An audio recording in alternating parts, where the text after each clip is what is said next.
Broadcast first. Sponsored by Matex Heating, Cooling, and Plumbing. Well, good evening to you. A quiet Monday night across Central Illinois, looking down towards Campus Town. This train going on the tracks there on this Monday night.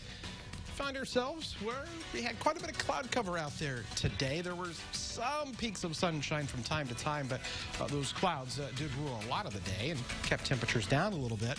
Readings are only in the upper 30s here at this 5 o'clock hour. 38 Effingham, Champaign, 36 degrees in Springfield. As we go throughout the rest of tonight, once again, temperatures cooling off. Could be back down below freezing after 7 o'clock tonight.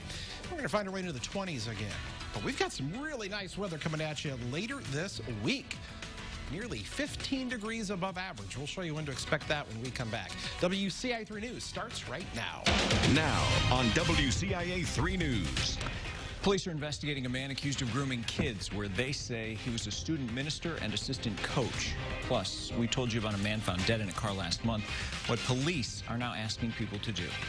And a family is in mourning after a teenager was killed in a car crash. How the community is stepping up to help them. You're watching your local news leader. This is WCIA 3 News at 5. Parents in Taylorville are in shock tonight after police arrested a well-known youth pastor for sex crimes against minors. Good evening. I'm Paul Cicchini. And I'm Jennifer Roscoe. Zachary Crowley faces charges of unlawful grooming, and police say they are only now starting to build their case against him.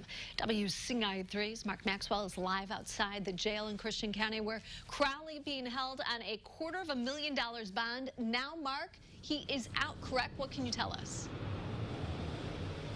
Jennifer, that's the development just in the last few moments here. Zach Crowley now out of jail tonight after posting bail.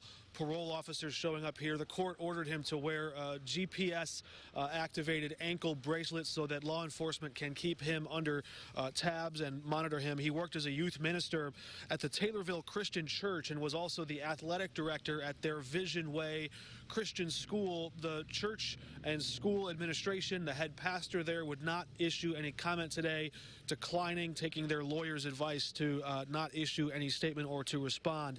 He was also an assistant football coach at the Taylorville High School. More on that in a moment. Law enforcement sources tell me that Crowley sent sexually explicit text messages to teenage boys over the age of 13. Local police in the city of Taylorville were the very first to arrest him and are working now to gather as much evidence as they can. Well, of course, it's of utmost importance to us to protect the youth and from any of these type of allegations, and we move forward quickly as we can when something like this comes to light.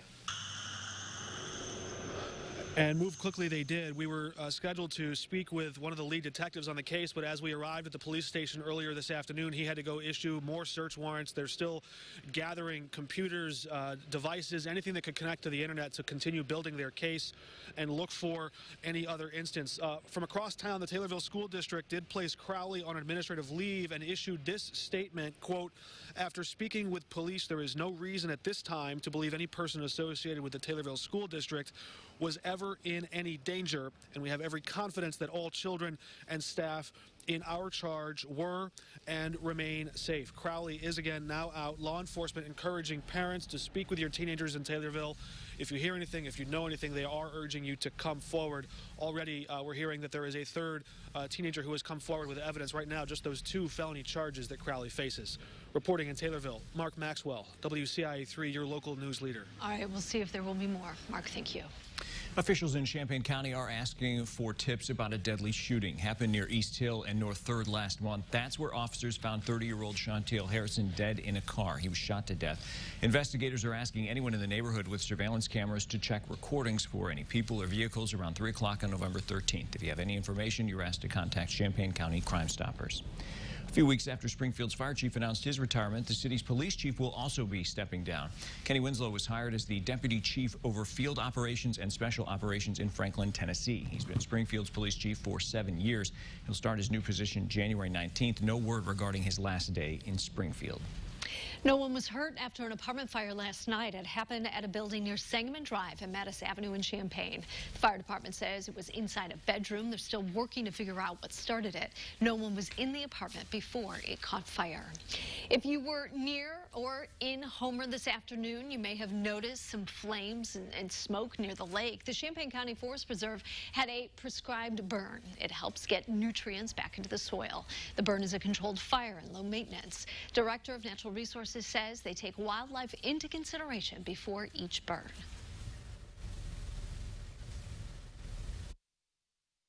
Of this entire grassland area, we're only in one corner here, so it allows the wildlife to see the fire coming, escape, and go into other refuge that's adjacent to this site. Goodspeed says it is good for prairie ecosystems. They normally do burns in the spring and the late fall. One community is rallying around a family that lost a young girl in a crash. Indira Edwards was killed last week. Investigators say her car and a garbage truck crashed. People in St. Joseph are coming out in droves to offer their support. WCIA 3's Courtney Bunting joins us live from the newsroom tonight. Courtney, you spoke to organizers. What are they doing now? Well, Paul, they're starting a meal train, and the way those meal trains work, if you're not familiar, is just about anybody can sign up for a day, whether it's a restaurant or just an individual, and they make dinner for the family that night. Heather Jones is a friend of the family. She came up with this idea. She's a friend of the Edwards and is also from St. Joseph. Jones told me she knew the community there would jump at any idea to help. So in less than 48 hours of opening up sign-ups for the meal train, Jones says they filled up completely for 3 weeks.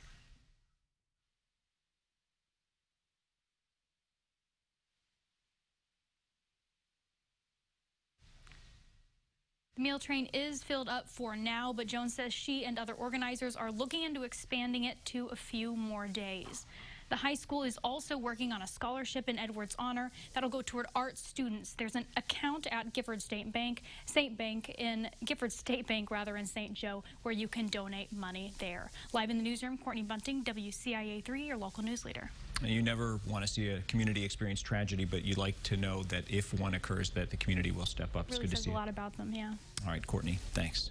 Decatur City Council may be putting its 2021 budget up for a vote tonight. City Manager Scott Wrighton says expected revenue drops this year were offset by almost $2.5 million in spending cuts, plus state and federal aid. That means the city was only $500,000 in the red. Next year, it's seen a shortfall of $800,000 because of climbing pension costs. The council has approved taking around $2 million from cash reserves to help with expenses. Wrighton says the proposed budget does not include any tax hikes or planned layoffs.